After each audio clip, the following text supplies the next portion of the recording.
Hello and welcome to Spotlight right on S24 television. Today we shine the spotlight on a woman whose life's work is built around one profound belief that when people discover purpose, they transform communities. For years, she's coached young people, developed emerging leaders, championed the rights of the girl child, and helped individuals navigate life's transitions with clarity and confidence. She's worked with government institutions, international development partners, civil society organizations, and grassroots communities, helping translate leadership into action and purpose into impact. She believes that leadership is not merely about holding positions, but about creating positive change wherever you are. Supporters describe her as a mentor, a bridge builder, and a voice for purpose-driven leadership.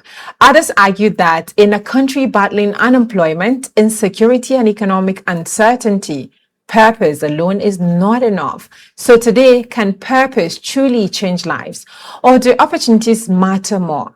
Can leadership be taught, or is it something people are born with? Why do so many young Nigerians struggle to discover their purpose? And in an era of artificial intelligence, rapid technological change, and shifting career paths, what does purposeful leadership really look like? Joining us today is Faith Emmanuel. Welcome to Spotlight on Faith. Thank you so much. You look so woman-like, pink and all that. So beautiful to see, and you look so gorgeous. Thank you. Before all of the spotlights and all the achievement that you've been on for a while now, who was Faith Emmanuel? Wow. Okay. Okay. Faith Emmanuel was basically I still am, but let's evolving. Right. I was just this random girl, like every other Nigerian girl, probably thinking herself as disadvantaged because I grew up like in the backside of town. You know, when your surname is not surnaming. Let me use the Gen Z language here. So it's like, what's your surname? It doesn't exist. There's just another name in the brackets, an Emmanuel, a Danjuma, just like that, right? And just growing up in a rural community where we had a face me, I slap you arrangements, those kind of building where you live there. I was just a girl who was just all up in dreams. Like, I just wanted to be out of here. I just wanted better out of life. It was just a thing. People would always say, you have big eyes. Like, you the things you want are in here. So I was just that girl, really. Really? So from there, what did you put in place to reach the big dreams that you were always on? Like you said, people see your eyes on big things. And yes, so what was your starting point to building the career path that you are on right now? That's a very good question. I never thought about this.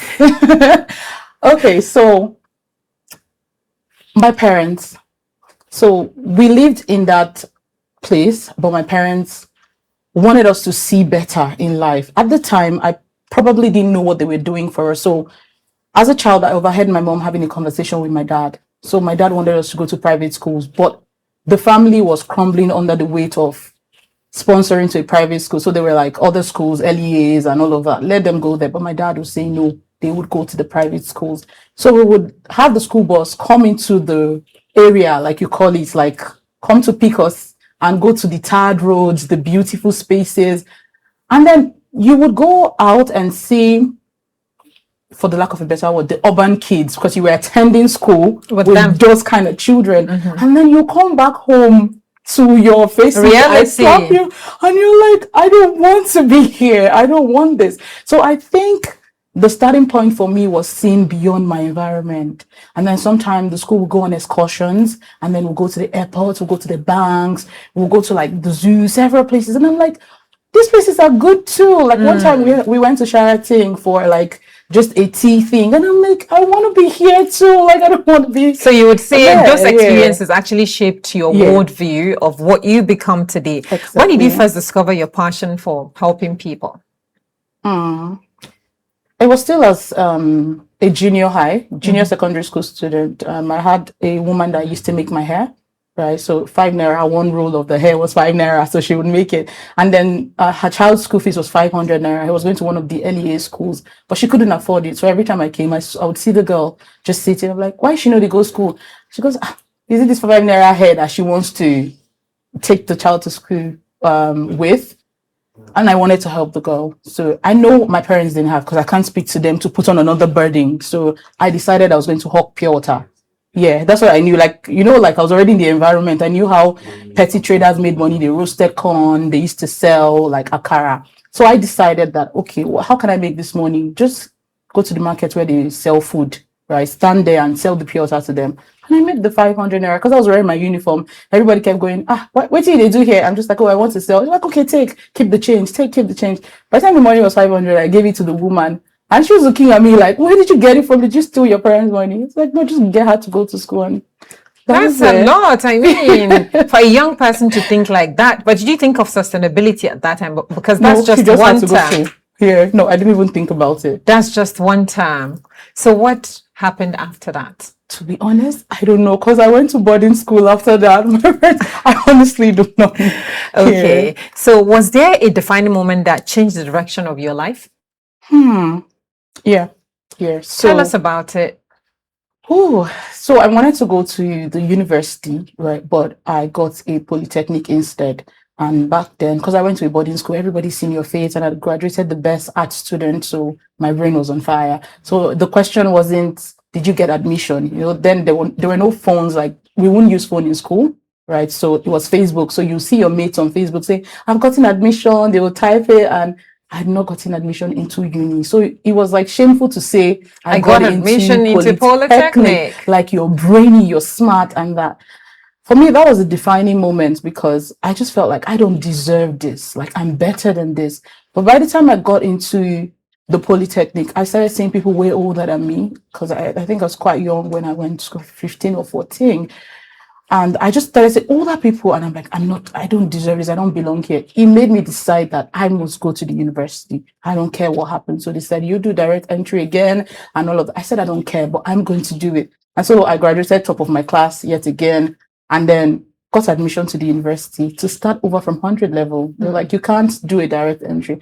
I'm like, I'm starting, no problem. And then I went through that. And to be honest, that was a defining moment because now I was coming from a place where I had interacted with another generation older than me. And now I was now in uni meeting most of my juniors, the people that were like in maybe JSS2, JSS3, they were already in 100 level by the time I finally got to school. Right. So it was like, you're older than these people. There's a leverage. You need to teach them. You need to, so that mentorship thing, just that like, oh, you need to bring them up to speed on life. And That's amazing thinking. It's easier for us to get lost in what we wanted to get and we don't get, and you be stuck in that place. So who were the people that influenced your journey? Sure. So immediately after Polytechnic, because I wanted to study law, I went to the Ministry of Justice. So you have to do a 1-year internship. So by the time I got in there doing the internship, I saw women, like they'll come in their heels, their dresses, they were all just, back to back on point. And I'm like, I want this. This is what I want. You remember I was living in like a backward place. So there was nothing like that type of sight. Like I couldn't see beyond my environment before I came to the Ministry of Justice. But I would say women, not just men, they were top of their games. They had their Prado jeeps. They'll go to court. They'll come back. And I'm like, okay, I think I want this. And so that just informed my mind to start dreaming for better. Yeah. Did you always know you would work in leadership and social impact? Oh, I knew because everywhere I went, I just got leadership positions. Oh, be the head girl, do this, do that. And social impact for me, my parents, our house was quite big, even though we didn't have so much, but like in the area, we had that compound where everyone could come to, please, I need salt, I need pepper, I need this. My parents were just the go-to. So there was just this thing to help people. I just knew that how can I become better so I can, even if it's to help mama, this one, upgrade her akara business, let her not use a table, let her use something else. It was just there. Yeah. So looking back for you now, what lessons from your early years still guide you today? I think it's the fact that God can turn a story around as he pleases. So the people you meet when you're climbing might be your biggest leverage. Don't look down on anyone, because I saw my life turn around in a way that I knew that it wasn't my doing. I knew it was God, right? Because coming from that place, a lot of my friends are pregnant. Like the people I grew up with as a child, they got pregnant out of wedlock. something just happened. Their lives didn't add up because of the environment, right? But then I came out of there. So when I look back, I'm always like, oh, God can change anybody's story. Don't look down on people. You have no idea who is what eventually, or and who what gets they to be can what. become. Exactly. That's amazing. I think coming from your background, it's a lot of lesson for us to think that whoever you think you've come in contact with, you Yeah. can shape their lives in a way. Yeah. So for you, your parents are the bedrock. And In a then way. their singular act of taking you to a private school also changed everything for you. So Yeah, it let's did. look into discovering purpose in a changing world for you as a Okay. person, because social impact is your thing. I can see very glaringly on your face. Yeah. So purpose has become one of the most talked about ideas. Social media amplified it. People come talk about purpose and all of that. But what does purpose really mean to you as a person? Purpose to me as a person is whatever your hand finds to do. I don't believe that there's a set of things that you're meant to do. Like that's the only thing that you're meant to do. I don't believe it, because I've seen myself pivot from one thing to the other and not even, I mean, I wanted to do law. I'm not a lawyer today, right? But I'm helping people. The general idea you can have about purpose is, what can I do now? And how do I apply myself fully to it? In that, you begin to find purpose. Purpose is a series of things. It keeps evolving. It keeps going. It's not just one thing. Because if you start thinking of purpose as that one thing that God wants me to do, you're going to be stuck. So to simply put it, purpose can be discovered. It can be discovered. Okay. Yeah. Why do so many talented people feel lost despite having opportunities all over them? Oh, wow. All right. I think many talented people feel lost because they're leaning more into their talent than building the talent. So, for example, my talent, Leaning into the talent Yeah. than building it. yeah. So, for example, I can speak. I'm a natural, right? But I took some courses on public speaking. I just wasn't leaning into the talent. It wasn't like just up and go every time you can speak. No, I had to learn what a power pose was. I had to take courses. I had to learn. The talent is there, but if you're not putting in the work to get it to where it needs to be, you'll be lost, because there's several people with talent. Talent is the cheapest commodity. That's really profound. Working on it, aside the talent, it's profound. And I think in an evolving world where technology is the center stage of everything, people need to learn part of all of these Yeah, they things. do. So can someone pursue success without purpose? Oh, yes. Okay. Oh, yes. You can pursue success, because, I mean, success in today's world is just termed at having big cars. I don't want to say Olodo uprising, but all the material things. all the material things. That's what we define it. But to answer this question, it would be good that we define what success is, right? So, in the context of purpose, I would say success is striving at what genuinely resonates with you at your core. So for me, success can be making sure that every child in our NGO that we're sponsoring, they get sponsorship to go to school. Somebody may be like, oh, you have an NGO, why don't you have a car? Why don't you? That's not success for me. This is what it is to me. So if I'm pursuing success in the term that we use it as, then I can actually do it without purpose. That's important, really, and it's something to really think about in a long, short, medium term. We'll take a quick break. When we return, the conversation continues, because it seems Faith got a lot for us during this particular edition. Stay with us. We'll be right back.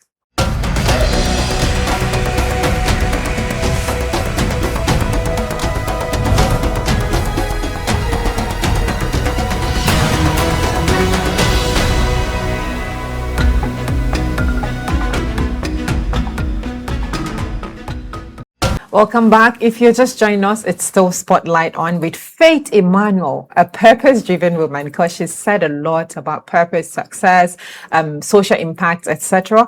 And we'll still pick Faith's mind to talk on issues that are really important in the kind of work that she does.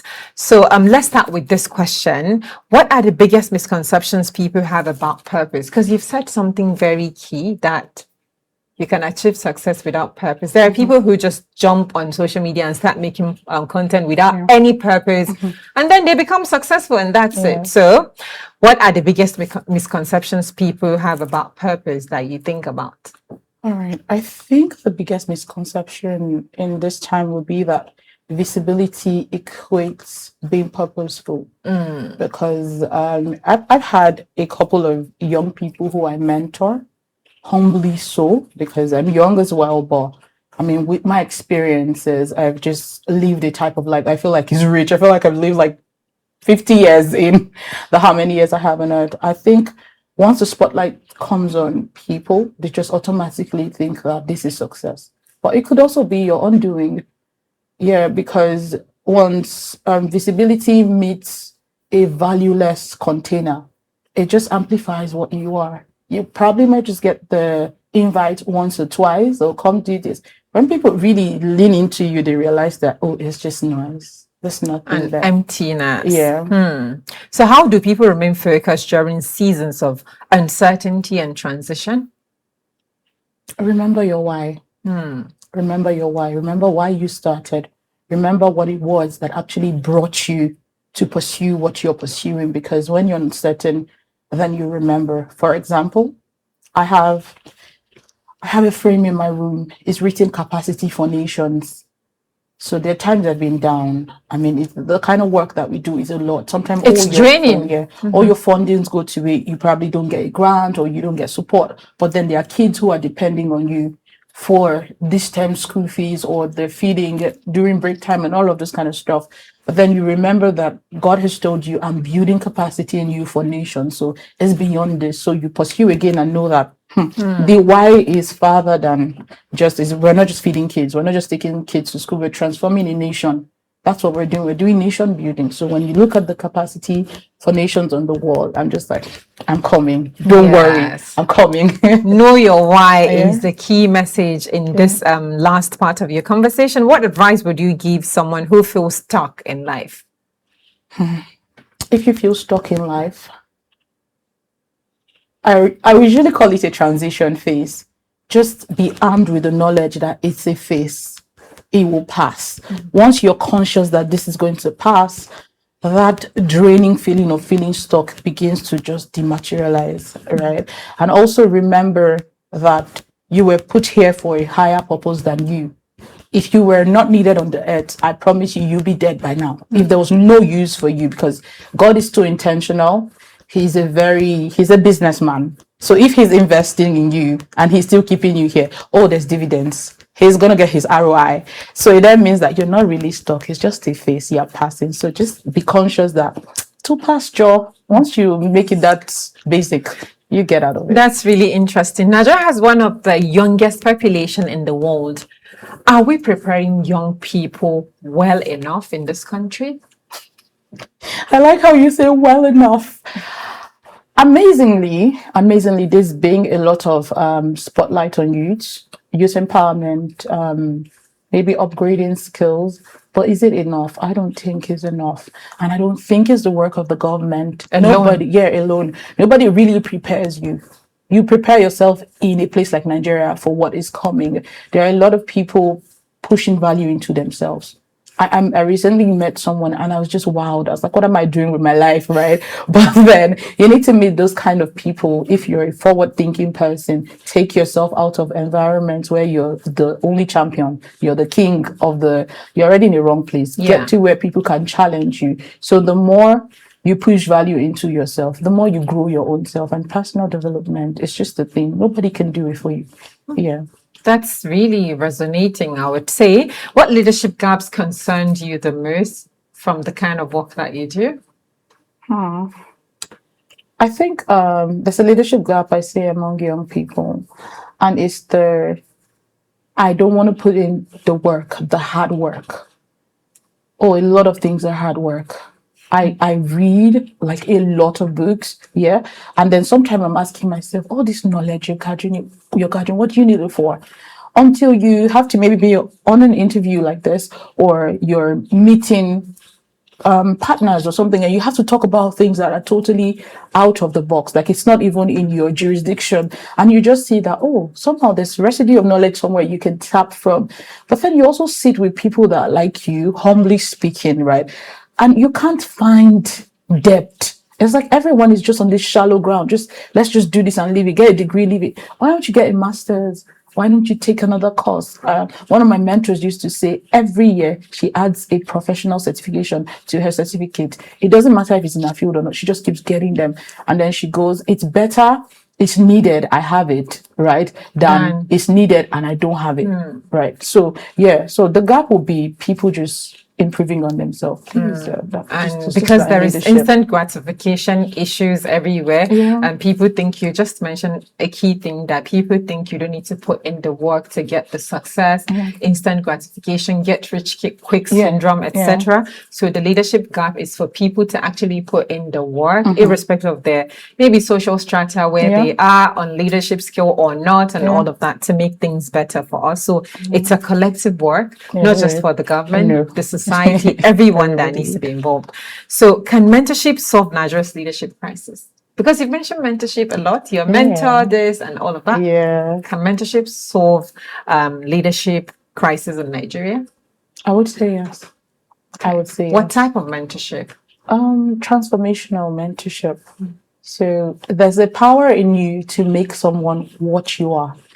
If you are not that thing, you can't make the person become it. I'll give you an example. Everyone that I choose to be my mentor must have worked in a certain field, and I'm seeing track record, right? So I'm not looking at just the surface, they're visible, they're popular. No, I'm looking for a person who has mastered self-leadership enough to make themselves what they are. So in that seed is the ability to replicate. So how people choose mentors these days is really amazing. I want 1 million views. So once they post me, not amazing, ridiculous. Exactly. I think it should be called ridiculous, because people chase fame.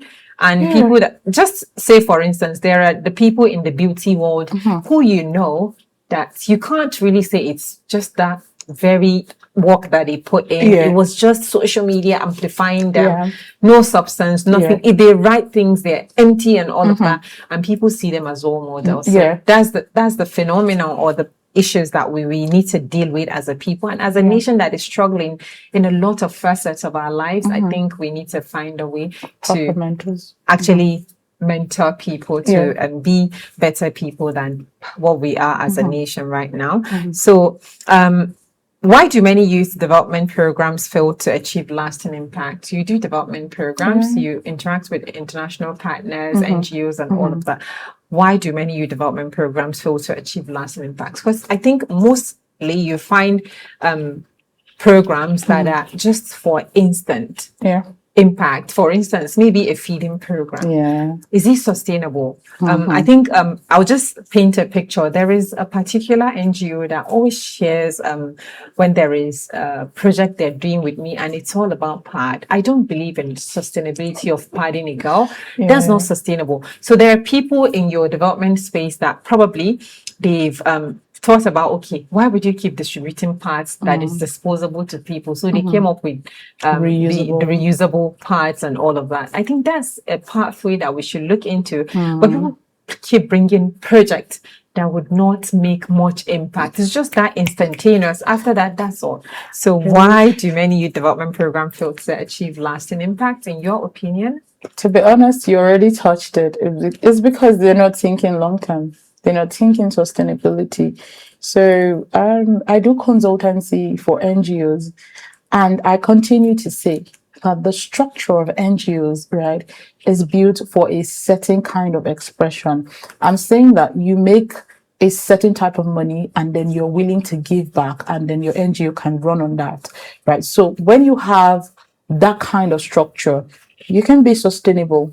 You can do projects that are really impactful and projects that you really want to do. I'm saying that most young people who come to meet me and say, I want to start an NGO, it's just another, I want to become something scheme. They're just trying to add it to the portfolio that, oh, I'm a founder now, or I'm a this now. So imagine coming from that kind of place and you want to address an issue. You don't even understand what you're addressing. If you want to address period poverty, it's not a one-off program that you have to do. Yeah. So there are organizations, for example, the UN Women has different layers. of how you can come into development work. You don't have to own an NGO to go into development. But because we're young people and the only thing that we know is start one thing, just put your name there, CEO, founder, leader, director of this. It's really amazing until you get in and realize you don't even have structure to run what you're in.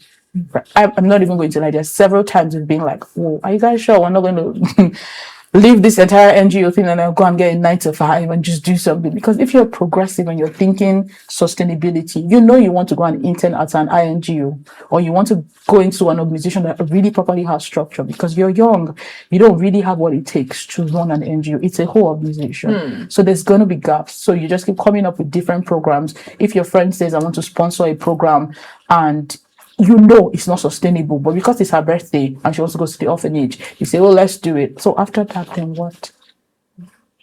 That's deeper than I thought. So you founded Fegi Global, if I'm correct. Yeah, Fegi. What inspired that vision? Where I came from. Yeah, for me, it was mindset orientation for the girl child, right? And just getting young people into leadership. You can be more. Because you're a girl does not mean that your life has to be dependent on a man. That's what I saw growing up. A lot of the people I grew up with, my mates, they'll be like, "Oh, I want to marry, make I come off a house. Like, I just want to get married so I can leave my parents' house," because the parents are living in a self-con, like just one room. All of you are there. Your escape is married. Just get married to someone who has another house you guys can stay in and all of that. Unfortunate. Yeah. So when I got a bit stronger, right, like on my feet a bit, I told myself, "What? We need to go to the communities, rural communities, secondary schools, and just help the mindset of young girls. Go to school, get a life, go out, just push value into yourself. You can't be anything. You don't have to be at the mercy of your background, a man, whatever it is. You can be your own person and own it." What impact would you say that singular act of going back to rural communities, whether you continuously go there or it's just one-off thing, what impact do you think that made in the lives of people? Because changing mindset is a very difficult task. Yeah. There are people that once they build themselves on that mindset, they can never be this or that. Yeah. Their background would be the hindrance and all of that. You can never change their mind. So what impacts did you make? And what strategy did you employ to make sure that whatever you're trying to instill, at least you can achieve 50% success? All right. So for me, I would say it's transformation, right? So when we started, we were going around different communities. Because I'm very passionate about what I do, I'm not really about visibility. I love visibility, but that's not really what I'm about. I know transformation takes time. I mean, you may not even be, because I can say I'm doing a paddle program for 10,000 youths and 10,000 young girls, and there's funding available, and is one of 10,000 is big. It's like, oh, they've done something, it brings the spotlight. But I would rather 100 girls in a community and we go every week, or we get their moms. So what I started to do after the first program, of course, I made my mistakes, to be honest. I just wanted to do everything. Just start everywhere. Sometimes. That's it. You make the mistakes and you improve. But then I asked myself, why are you doing this? What do you want? Transformation. So I said, okay, we would go to secondary schools first, right? Because they have a structure of continuity. I went to an only girls' school, so I understood. So I started with my alma mater.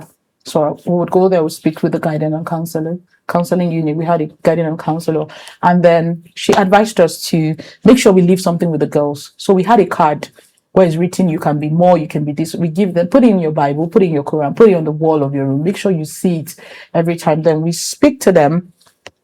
And then we began to have the older girls speak to the younger girls, like, look out for your sisters. Okay. So recently I went to University of Abuja for a program, The Winning Girl, and I saw a couple of them. They were already in uni. I didn't even know. They came to me and said, "Senior face," I'm like, please don't senior face me here. We're not in a big world. And they're like, "Thank you for coming to school. Then you told me that I could pursue law, I could be whatever I wanted to be." And this is it. Yeah, and this is it. I remember it, and I started to do that. So like you said, transformation is a long hurdle. It's not just one-off thing. Thank you so much. Let's take another quick break. When we return, the conversation continues.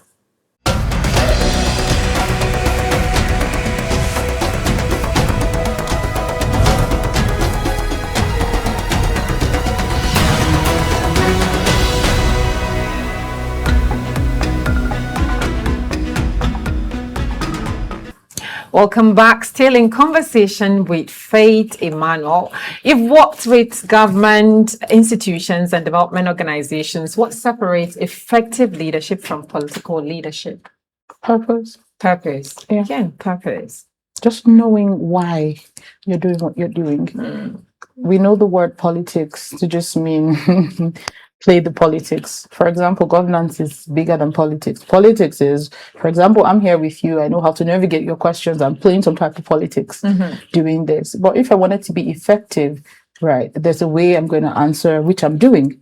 So if I wanted to be political with you when you had asked some of the questions, I was just like, oh no, we're really doing a lot in the country. There are a lot of youth programs and they're moving. But we know that if we want to have an effective conversation, we're going to sit down and touch on it properly. Yeah. So the difference between effective leadership and political leadership is purpose. Why? Of course, I agree on that as well. Can Nigeria solve its challenges without changing its value system? No, we It is can't. big And the reality, no. it's very big no. We can't. And it has to start from the grassroots, start from you and I, everybody. For example, get here on time for your interview. Right. Yeah. So it needs to start with It all needs to of start us. with So all there of is us. always that issue with value system, not respecting time, not giving adequate maybe time to research on things before you do it and all of that. So it's a big value system issue, and we all need to participate in changing that. Thank you for that genuine response. And why do good policies often fail on implementation? The people the policies are made for do not understand the policies. So if you're not doing sensitization, if you're not planning to do proper awareness about the policies, then you don't expect us to know what to do. For example, there are a lot of policies around maybe youth advocacy, for example. How many youths know what it is? Right? So even just for a context sake, even for the elections coming, there are policies around elections, right? Even the media and the comms aspects, there are things you can't put online because the policies of your country is against it. But how many of us that want to create the election content or let me just say governance, content around governance, like young people, how many of us know what the policies are? And so if I come online today and start saying, I don't want the president Tinubu to be president, you're just campaigning. On what grounds? Like, do you understand that there's a policy that says impeachment only happens this way? So you think I'll come and say, let's impeach the president? Who are you and what are you? Like, do you understand? So you don't even want to understand what you're doing. So how do you get results? So the policies will fail if the people don't understand what the policies are. Oh, okay. In your opinion, do you think Nigeria has leadership or followership problem? I think we have both. Both. I think we have both, because if I'm leading you and you're following and you don't even understand what the value of my leadership is and you're just following, that means you're following your thought. There are people who follow people who think that this is what they are until maybe something happens and their value systems are out there and they're like, I didn't know this person was like this, so why was I now following them? Like, how do you not know who you are following? Right? That's deep. That's actually deep. And I think we are more on that spectrum of just following people blindly. Yeah. It's so sad, but again, it's you and I that will also contribute to this. So how can institutions rebuild public trust, especially in this phase of our national life where we're approaching the general elections, where it seems that there is no direction in some ways, there is no opposition, there is no voter education and all of that? Okay. Now that's a very dicey question because I don't want to say what I want to say, but okay. So I think we can build public trust by just being transparent. And I know that's a very vague word. Like it is. Yeah, transparent in what way? But I just think that the people in leadership, the people who hold public offices should find a way to make the people realize that they genuinely have the people's best interest at heart. Because if I believe that what you're doing or how you're leading is because you have my interest at heart, I will trust you more. Yeah. So if you come up and say we're removing fuel subsidy, let me know that it's not a scheme to enrich your pocket. Let me know that you have my interest at heart. That's why you did that. Maybe we're trying to get more funding so that we can get better roads, better schools, and all of that. So if I know that my interest is what is priority to you, it'll be easy to trust you. So, what do you think? What role do you think young professionals need to play in nation building? Ah, I think that we should, I will go back to personal development again. Okay. I think that we should build ourselves enough to stand as role models to other young people, right? Because people can easily come to you when you look like what they are looking for, right? And just not on the basic level. Build yourself enough so the next person look like you owe it to the next person to become better. So if we're saying nation building as it is, of course, it's the people that are the nation. So if I'm looking to push value into myself, I'm not doing it just for me. I know that there are 10,000 girls somewhere who will probably look at me one day and be like, oh, I want to be a country whaler. I want to be an Ibukwa Woshika. I want to be an Alakija and all of that too. That's the angle I would come from, really. Lovely. Yeah. So now let's go into something more personal and people-centered, kind of. Okay. You're also a minister of the gospel, am I correct? Yes, I am. How has your faith influenced your leadership journey? It has influenced my leadership journey in the sense that there are values, there are tenets of my faith that that doesn't demean people. I'm not even going to lie. Power, leadership, influence can be intoxicating. You can begin to look at people like, oh, this person is just lazy. Oh, they don't want to build their life. Okay, please get out. I'm better than you and all of that. But then you go back to the place of prayer and you're praying and you're hearing in your mind, in your spirit, be patient, be more humble, be more accommodating towards people. Remember where you're coming from. You see, all of that is an interplay of my faith. Because to be honest, I don't know what I will be because knowledge is intoxicating. You feel like you know a lot. So you're not on my level, you're not my mate, but then something just keeps curbing you. And that's, to be honest, that's my faith. Yeah. So can spiritual values still shape leadership in today's world? Because people go to churches, people go to mosques, they are religious, but they are not godly. Yeah. So can spiritual values still shape leadership in today's world? Yes, it can. If the person who is the leader is teachable enough, because that quality cannot be taken out of it. If not, you end up being a religious person. Because we all know that whatever you believe in, I'm a Christian, and the power of the Holy Spirit is very tangible, is very real. So there are things I would do naturally. My conscience begins to convict me.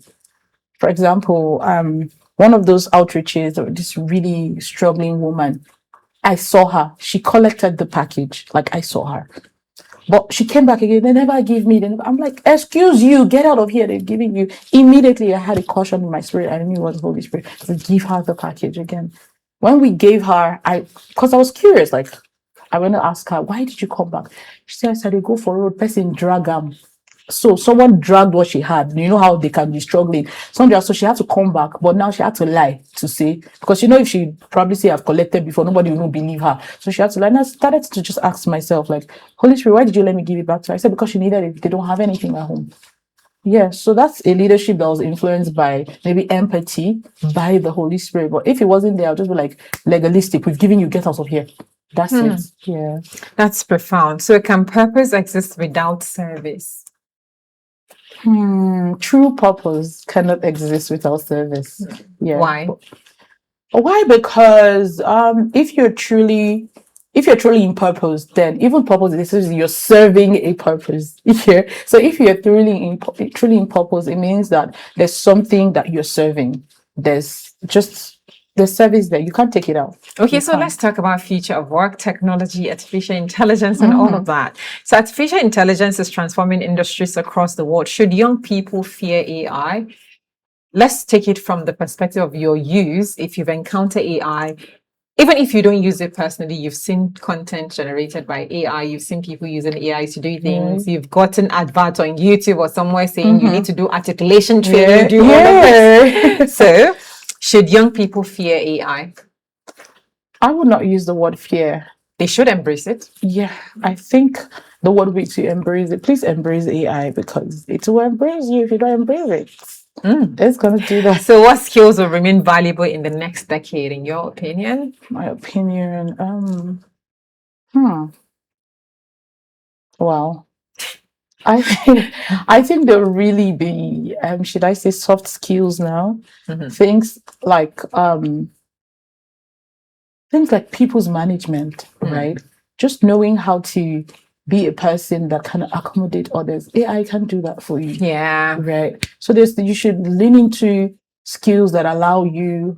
I don't want to use the word immortalize yourself, but but I think that's what's coming That's to my fair. yeah, that's what's coming to my mind because anything that a machine can do, you better that should not better be the only thing you know how to do. So you need to know how to communicate. You So need to know in a how to- simple term, technology cannot replace human purpose. No, it can't. Yeah. So you're currently involved in developing solutions around Nigerian non-oil export sector. Yeah. Why is economic diversification important to someone that is very keen for social causes? Okay, economic diversification is very important because you need money. You need money to run a lot of things, and we see Donald Trump withdrawing funding to Africa. We need to- USAID. yeah, and all of that. Yeah, like just using natural because he's my cousin brother. I really love him. Yeah, but economic diversification is really important because you need several streams of income. You need to arm yourself with the strength of knowledge, like across different things. Because once you know different things, you know how to leverage, right? And if you have economic stability, there's almost nothing you can do. I strongly believe that the Abuja we're currently living in right now, in 5 years, will be entirely different. For example, housing. If you're not interested in housing, you should be because you're seeing the cost of rent skyrocketing. Very soon, all the town, the satellite places, right? That's not what they're called. Yeah, they'll become Airbnbs. You probably might not even be able to rent a house and say, "Oh, I have this amount." You rent it as a service apartment, except you want to go live in the backward places and like I don't want to mention names. So if that's happening, it then means that you need to start learning economic diversification. Like, how do I tap into this industry? How do I make money from here? So that's what even pushed me to Agric. There's money in Agric and it's solving a problem.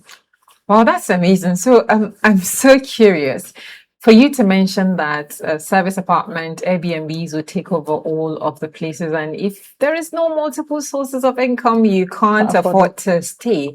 Was that based on your personal experience, or from interactions with people, or from the kind of work that you do?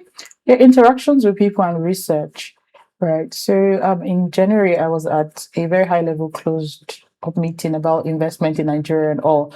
And you need to see the level of people in the diaspora putting money in housing here in Nigeria. You can already tell half the estates in Abuja are unoccupied. Yeah, but they're built like that's people's money being held. They will find a way to make their money increase. So it's going to be Airbnb. That's crazy. I think we need to do more research on that because we can't afford for 1/3 or just 1/3 of the housing needs to be on Airbnb. People should be able to afford a place for themselves, even if it's at the satellite towns, not because the main town now is meant for super rich people. And so we need to tell ourselves that we need to also speak to power and policymakers to make sure that there is regulation, because as it is, the regulations are not implemented, unfortunately. They exist, but they're not implemented, because I knew that I read something and I spoke to a lawyer, a property lawyer, that said actually no landlord should increase your rent 3 years into your rental. But is that a joke? It's not a joke, but it's a law that we're not following. And no landlord should increase your rent for more than 10 to 20%. Now landlords will increase your rent by 3 or more of the same price. It's crazy. So we'll take another break and then land on the last part of this conversation. Stay with us. We'll be right back.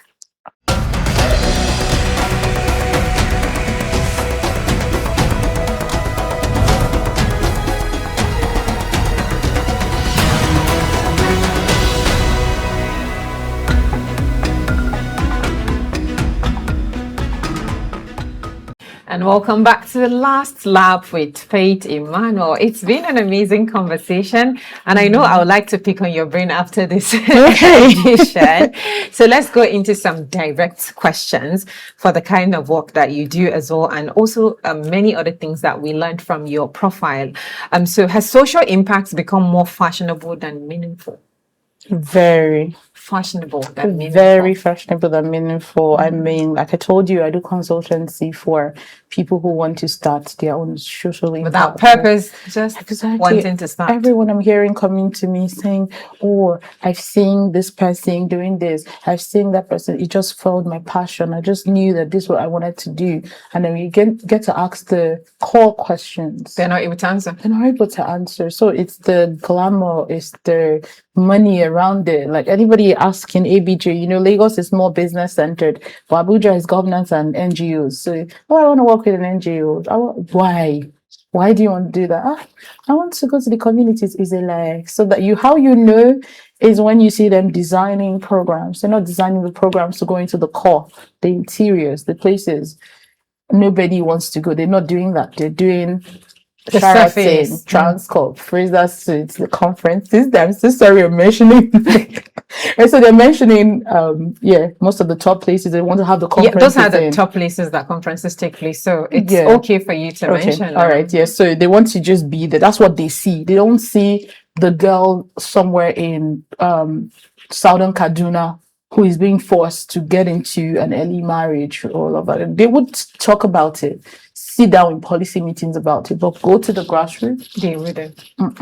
That's really eye-opening, and it's sad that we're in this place. So do leadership conferences create leaders? I think they contribute to creating leaders, but they don't in themselves create leaders. Because leaders are people who take actions. And so if you attend all the conferences and it doesn't translate into actions, then you're not a leader. You're just a conference attendee. And that's what we see with most of the UN events that everybody wants to go for.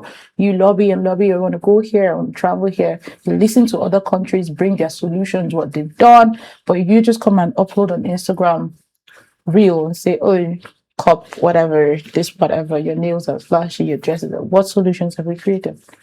Sorry. Because you're speaking the truth. I want to cover my face. Yeah. And because that's the reality. Every year there is COP, there is UN General Assembly, and we all go for the photo ops. And what did we bring back?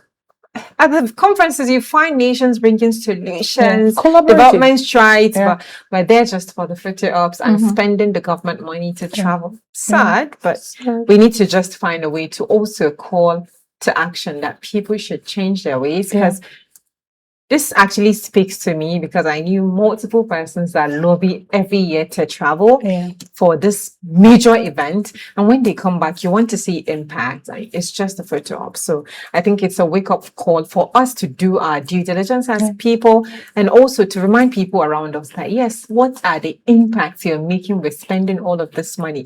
Whether it's your personal money or it's government funded and all of that. So thank you for bringing that to the fore. I want to cover my face before, but okay. I'll just say leadership conferences somewhat just simply motivate people temporarily. That's what I got out of what you just said. So let's go to social media distorted or distorting the meaning of life. What do you make of that? Simply put, Olodo uprising. Olodo uprising. Oh my God. Yeah. So we see social media constantly creating the narrative that you don't really need to be valuable. Just trend. Find something that makes you trend. And so as opposed to, even I use TikTok a lot because of the demography of people that I work with and reach out to, right? Teenagers, young people. So I have to be on the app to understand what's going on. You can go through how many contents and just see the sheer lack of depth, or just, it's just for the jokes. Like everybody's playing around. And for the clicks. For the clicks, yeah. So I even had to ask one of my, let me just call her a mentee, why are you creating this kind of content? She's like, sis, nobody is going to watch your content if you're not a certain way, doing like super crazy. And that's the stereotype. Yeah. That's the projection. That's the issue that we need to address. If you check very well on all social media platforms, TikTok is totally Yeah. going south, Bizarre. Yeah.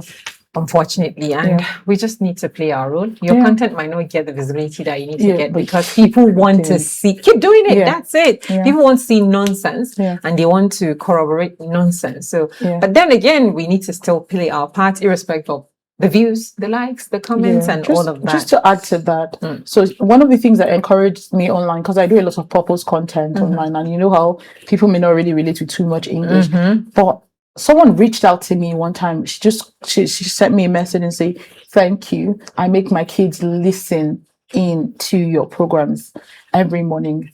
Yeah. And I'm shocked, like, you make them listen. It's like I play it on the TV, they have to listen to it. I'm like, oh wow. So there are even maybe just a few people who will, and transformation starts from one person to the other. So if I get one person to be valued, exactly, they can go to their school, do the next person. Do you understand that? That's amazing and profound. Thank you for sharing that. If you had one opportunity to influence national policy, what would you prioritize?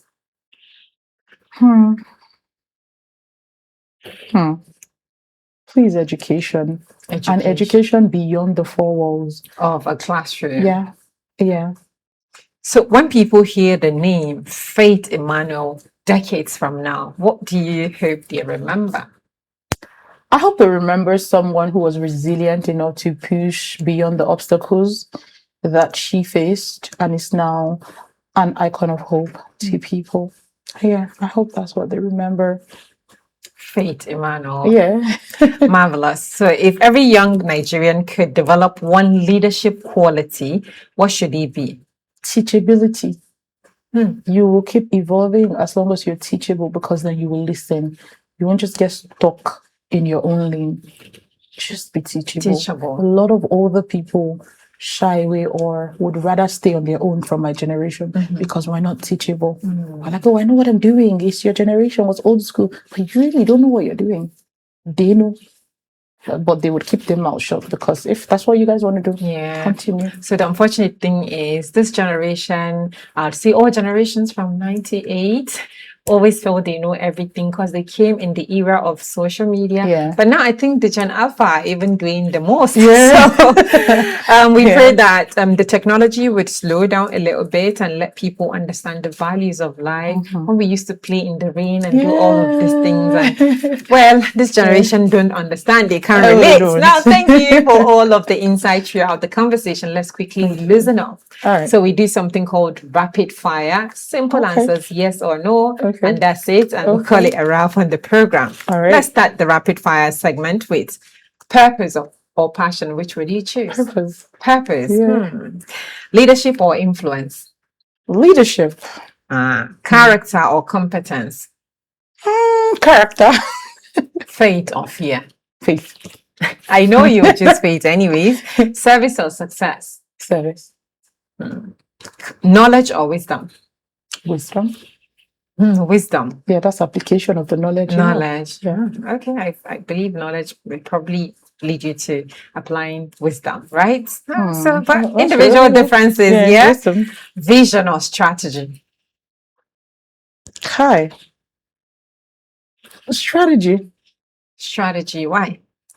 Strategy, because I can lean into someone's vision, buy into their vision, and strategize with it.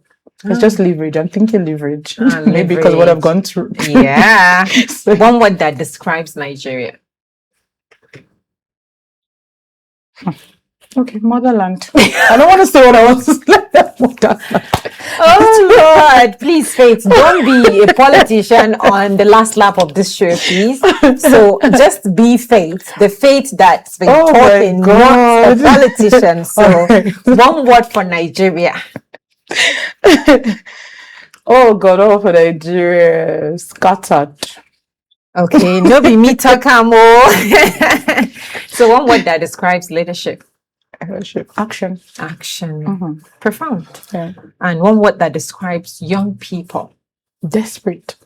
Yeah. Very restless and desperate. Yeah. What can we do to change mindset in that regard? Honestly, just find older people that are relatable. Because once there, people can relate to Ibukun Awoshika, because of course, yeah, so they would listen to her. So influential people that are in the older generation and are also relatable. Do you would think help. they would be able to?